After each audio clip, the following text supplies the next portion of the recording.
Ciao, sziasztok! És elkezdődött a horgásztúránk, ami azt jelenti, hogy a legundorítóbb részével kezdjük, bár ilyenkor még jó a pakolás, mert amúgy ilyenkor még várja az ember a pecát, de igazából tudjátok, a visszapakolás a legrosszabb, de amúgy is mindenféle fajta pakolás egy nagy szar. Sőt, ráadásul még van egy kis kupi is. Na. Necces. Cuccaink, mint láthatóak már, be vannak pakolva, meg a csónakot is fölraktuk a futóra. Sajnos elég amúgy lapos amúgy a csónak, de hát nem baj, mert Lőkösházáig csak megtartja. Ott meg fogunk majd kapni szerintem pumpát. Még itt van pár motyó.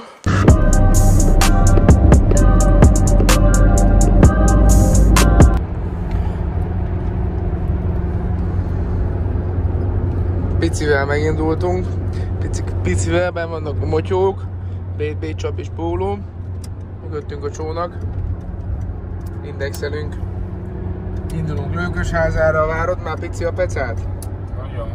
Nagyon szuper lesz, nagyon szuper. Hawaii az idő, nagy pontyos idő van, leginkább most, ahogy látjuk.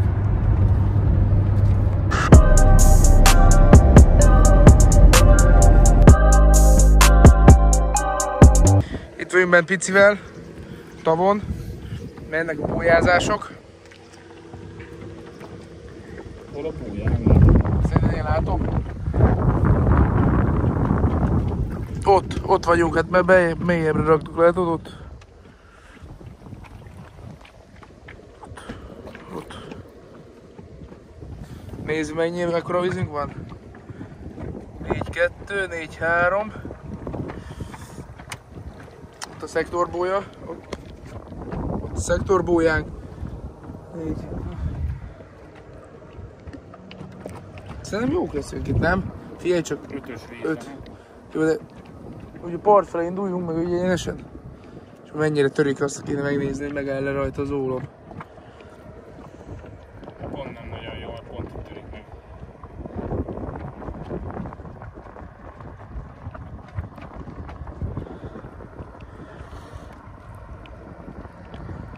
Nem tudom, szerintem hát 6-8, 6-9, 7.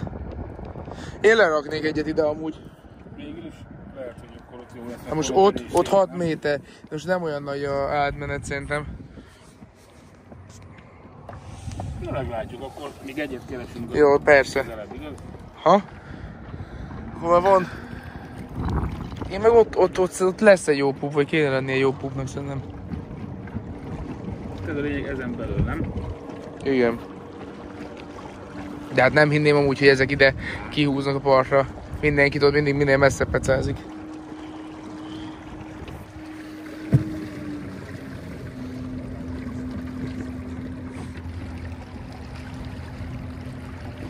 Köszi bátyja. Már átment a másik tóra. Nem tudom. Csónak. Ha a zöld csónakot vagy Gyuszi úr, azt ilyenkor egyből eltűnik. Nézzük a vízünket, ott egy hal pont alattunk. 16-os víz van alattunk.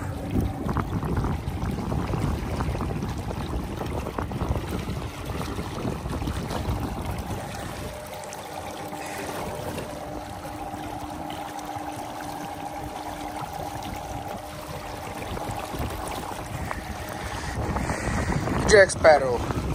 Kicsit másként, az orosházi Jack Sparrow. Igen jó az idő, eddig már október van. Állom az élet. Kár lett volna diszidálni, az biztos. Meg mindjárt majd kiérünk a partra, és lesz egy bejelentkezés a helyi tulajjal, és el fog mondani pár instrukciót a tóról. Köszönjük! Nyakatja lesz. Na, kiértünk igazából a partra, itt van a tógazda, a tulaj személyében. Ciao, Tesz! Jó van, hozzuk a tesztót. Nyugi. Na, mit üzensz az embereknek amúgy? Mit kell tudni? Csabi, mit kell... Szorival. Attila, Gomolya, mit gondolsz a tóról, mit mondasz? Én nem tudok semmit mondani. Ez a sajátom, saját fejlesztés, minden. Milyen tó? Dicsis tó. Mindenki szórjon, mint az állat. Na, akkor fogtak halat. Na. Robi, ezt nem rakod még. Szereted nagyon ezt a izet. Persze, itt vagyunk, Gergely Misi barátom is itt van velünk. Mit mondod? Jó lesz sokáig. Jó lesz a persze szerint, mit mondasz? Nagyon jó. Jó. Arabosban nyomtad? Nagyon jó lesz. A vérre lesz borítva. Kemény, gyilkos a természet. Afrikában van, Bújázás megtörtént, igazából nem soká kezdődni fog a behúzás pillanata. Gergely Misivel vagyunk, és látjátok, megyünk fel a bort fele, be van húzva mind a 3 bot. Igen, mint láthatjátok, itt fog eljönni az a rész, hogy a kamera beesett a vízbe, és hát fél órányi fürdőzésem után nagy nehezen meglett a telefonom, de hát erről ne is beszéljünk, mert 15 fokos volt a víz.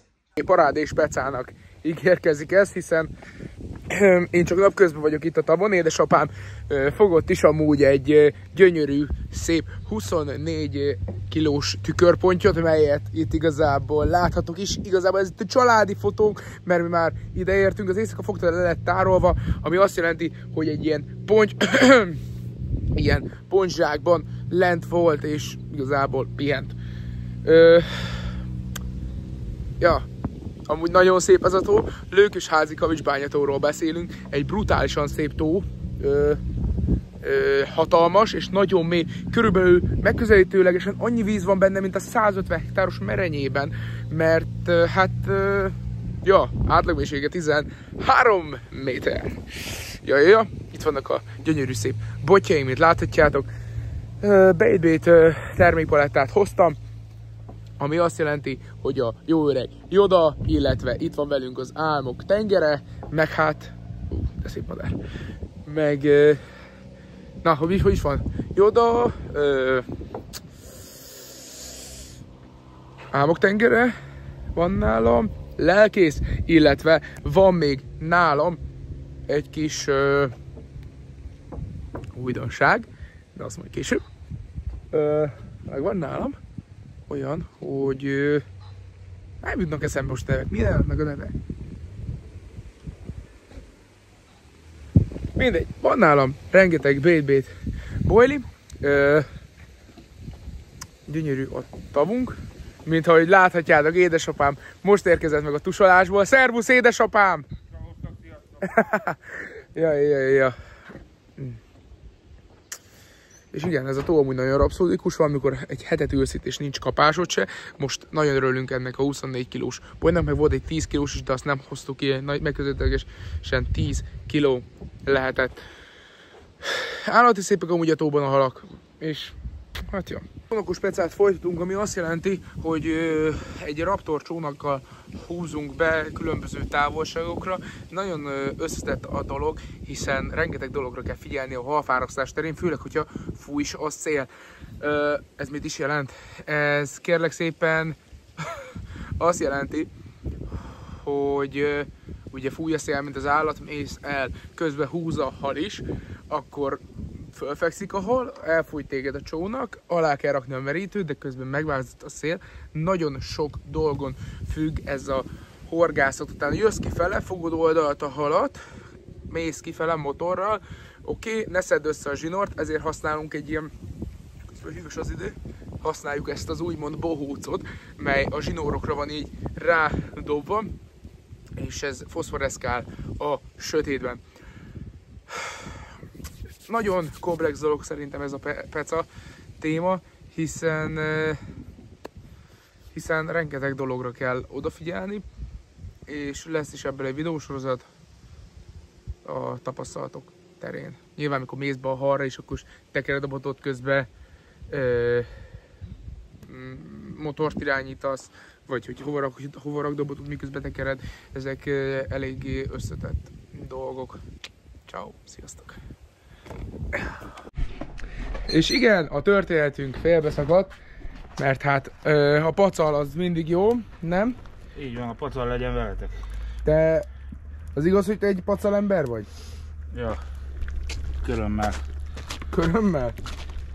De amúgy ez igaz, hogy azért nem jó pacalba körmöt rakni, hogy a pacal az marha. Jó, olyat, amihez ne értesz, abban ne szólj bele. De nem úgy van, hogy a A marha a pacal, és a köröm az Igen. meg disznó. De ez nyúlból van ez a pacal. Ja. Finom lesz. Raj. Jó kaja lesz.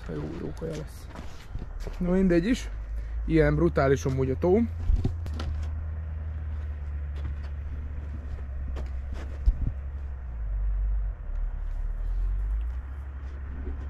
Burjánzik a természet. Gyönyörű az idő. Szép az élet. Nincs más dolgunk, mint élni. Boldognak lenni. Hát a végén egy utolsó, hogy mit gondolsz a tóról, mit mondasz? Ha Csabi kiszakadja az aszfaltot, halljak ki.